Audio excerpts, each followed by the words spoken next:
afterwards if it doesn't really feel good. Hello, and welcome to this episode of Truth in the Shed Series 2. With me this week I've got Duncan Price from Mind Affinity. Duncan's here. Well, Duncan and I were just talking. We're so aligned in terms of what we're trying to achieve for people. Duncan has a fantastic way of putting it and kind of a system that he uses, which he'll explain in a little bit.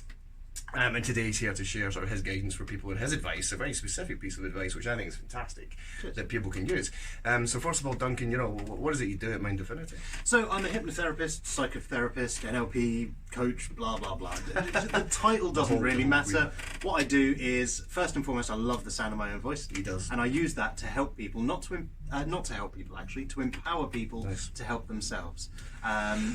So getting people to find what's in their way, what's holding them back, and find a way of using that to actually propel them forward rather than hold them back.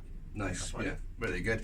And that's the kind of thing that, you know, I want to achieve from Short Steps as well, thinking about people on either side of the depression pit, and especially coming out of it, what can we do to kind of empower them, let them take control back a little bit, and how they can build their lives going forward. And it's not easy, there's a lot of challenges to it.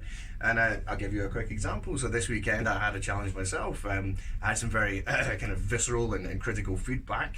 Some of it was relevant, some of it was total bollocks, and some of it, you know, needs to kind of be considered. But that totally threw me. Now, I consider myself an expert in helping people and coaching people, and I am. But it kind of shows you the traps that we can all fall into, because I really took that to heart, and it spun me around a little bit and left me feeling quite disempowered, I suppose, if that's a word. Yeah, absolutely. And very much kind of you know, doubting myself, and I lost a lot of confidence. And this is very much what sort of Duncan's piece of advice for this episode of Truth from the Shed is all about. So so tell me, Duncan, what could I do? What could I have done to kind of help myself get past that a little bit? So first and foremost, I think it's really important to recognise that it's okay to feel however you feel in any given moment. Compassion. Yeah, Self-compassion. absolutely fine to feel that way. What you can then do is take that step back and recognise that you do have the power to choose how you react and respond. You cannot control everything that goes on around you, yeah? You can't control the way that feedback was delivered. Sure. But what you can do is choose how to react and respond to that, Yeah. and then take the benefits from that, because some of that was absolutely useful feedback, right? I had to admit it, but it was. Yeah, and sometimes it is painful to hear feedback, Yeah, absolutely. Of course, yeah.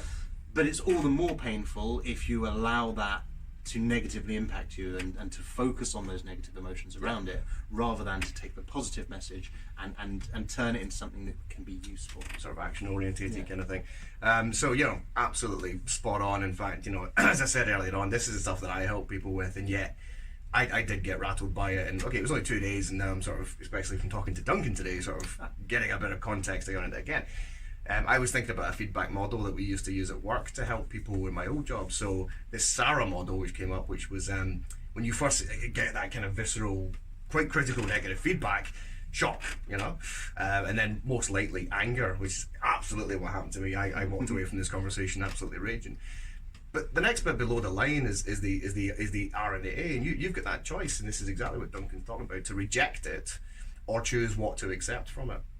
And then in either your rejection or your acceptance, you're kind of showing, I suppose, your commitment to taking action on it. If you reject it, you're not going to take action. If you accept it, you're going to take some sort of action. And I think that's ultimately the healthier one to go to. So actually the R and the A is very much about reminding you have the choice. So how does this idea of how does that fit in with the kind of broader work that you do and kind of the way you work with people? So I talk about it. To break things down really, really simply, there's a talk that I do called How to Ace Your Life, and it is a really cheesy title. Ace Your Life. And I promise you, though there's cheesy elements, there is a lot more thought to it as well. It's not just a cheesy It's not thing. just cheesy. I love a bit of cheese, right? So the reason it's How to Ace Your Life is because it's broken down into those three parts: A, C, and E. And actually it's 3, 2, and 1 things that break in within that. So the A stands for air. It's about actions. It's about the 3 things that you are responsible for in your life. And I genuinely believe that if you take responsibility and accountability for these 3 things, that's all you need to be responsible for. But you must be responsible for all 3. Yeah.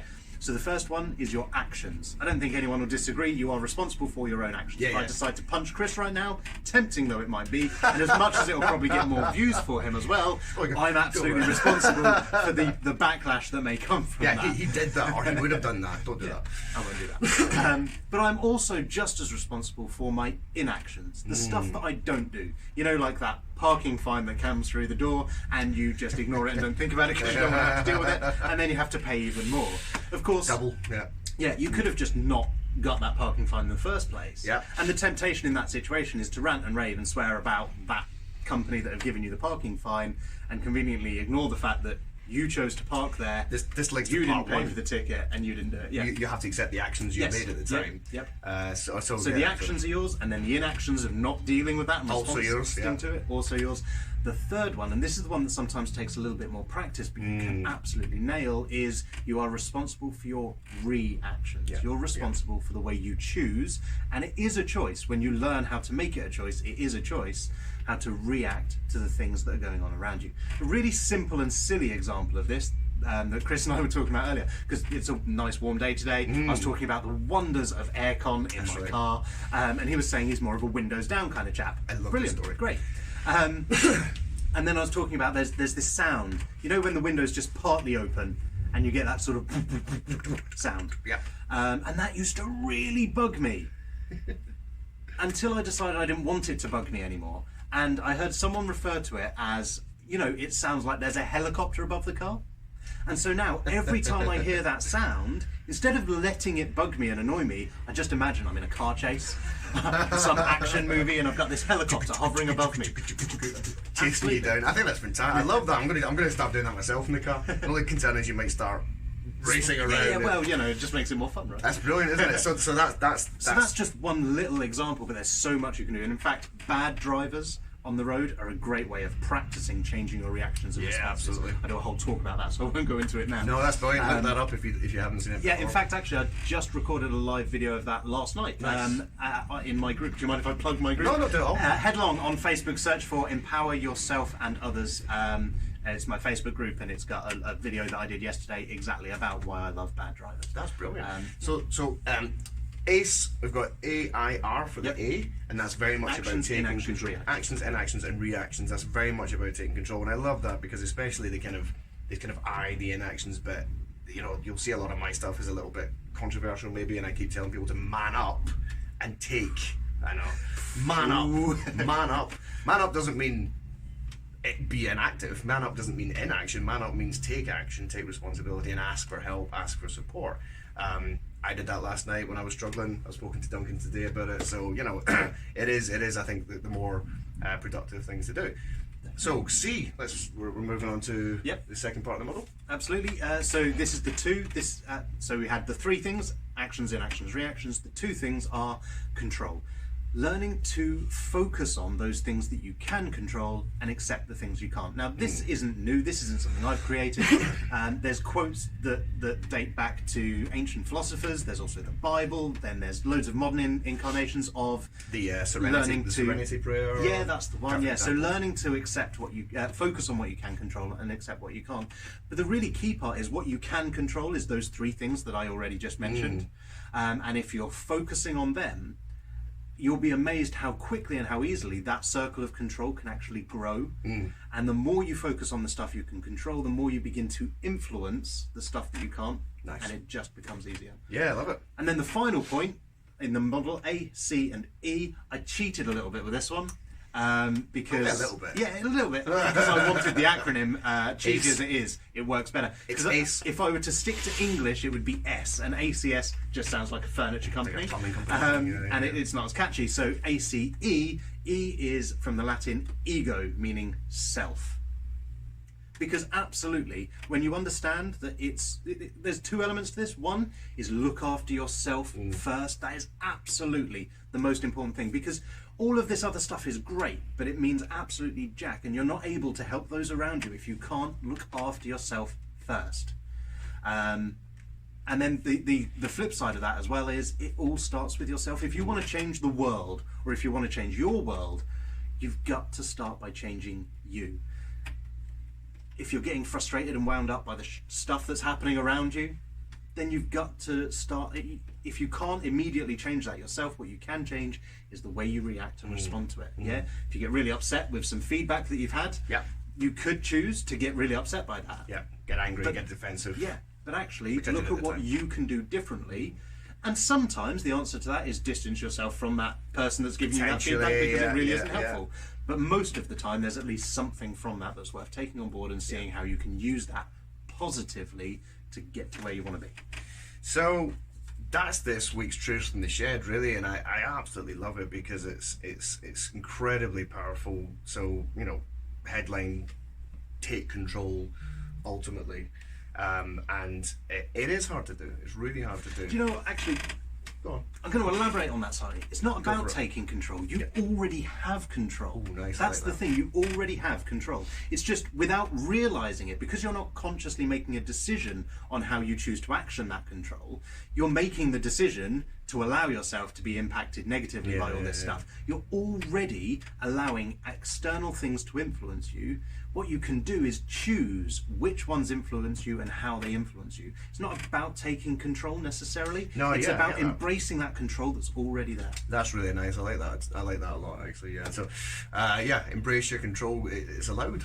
It's allowed to give yourself the authorization, I suppose. And, you know, don't feel constrained and don't constrain yourself.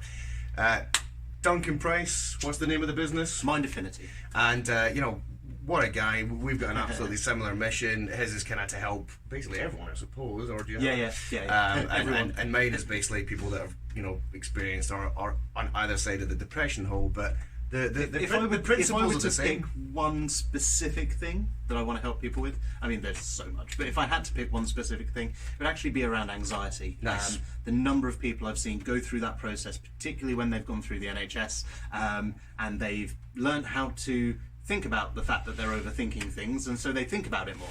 And they're still not actually getting anywhere with it. They're just thinking about it more. So helping those people who feel like, because so many people in that situation just kind of accept that that's how they're going to feel. It doesn't have to be that way. So again, they're accepting something that they do have control over as something they don't have control over, and I suppose that's almost the sort of the thinking about it too much is leading them to inaction in some respects.